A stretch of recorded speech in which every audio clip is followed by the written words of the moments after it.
La différence entre l'homme des cavernes et nous, c'est le résultat de la science. Et ce n'est pas une opinion, c'est de la science. Notre monde n'est pas si moche. Y a-t-il des créationnistes en France ?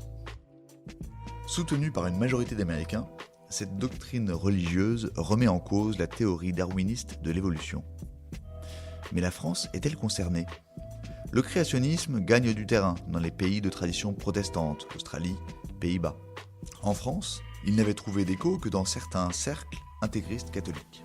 Mais, début 2007, des centaines d'établissements scolaires ont reçu gratuitement 10 000 exemplaires d'un atlas de la création importé de Turquie. Truffé d'erreurs, il défend une version musulmane du créationnisme, qui rend Darwin responsable de la Shoah et des attentats du 11 septembre 2001.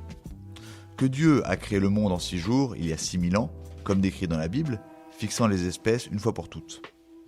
Le créationnisme s'oppose à la théorie de l'évolution, développée par le naturaliste anglais Charles Darwin, qui explique que l'homme, comme les autres espèces, est issu d'une évolution de plusieurs millions d'années.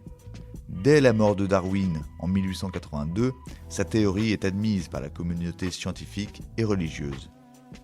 Mais les fondamentalistes protestants d'Amérique du Nord, qui voient l'évolutionnisme comme un athéisme et n'acceptent pas la filiation de l'homme et du singe, élaborent en réaction le créationnisme.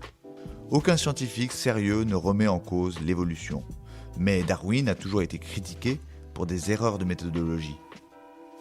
En effet, en 1859, à la parution de son ouvrage « De l'origine des espèces », la science ne permet pas de prouver tout ce qu'il avance. Les créationnistes s'engouffrent dans cette brèche pour mettre en doute un fait admis, l'évolution. Aux États-Unis, les créationnistes sont parvenus à faire interdire l'enseignement de l'évolution dans les écoles des années 20 jusqu'en 1960, date à laquelle la Cour suprême impose le darwinisme. Les créationnistes obtiennent alors que leur doctrine reste étudiée à côté de la théorie de l'évolution dans 15 États. Après un nouveau veto de la Cour suprême, ils adoptent dans les années 90 un credo pseudo-scientifique, le dessin intelligent. Il y a bien évolution, mais selon le plan d'une intelligence supérieure.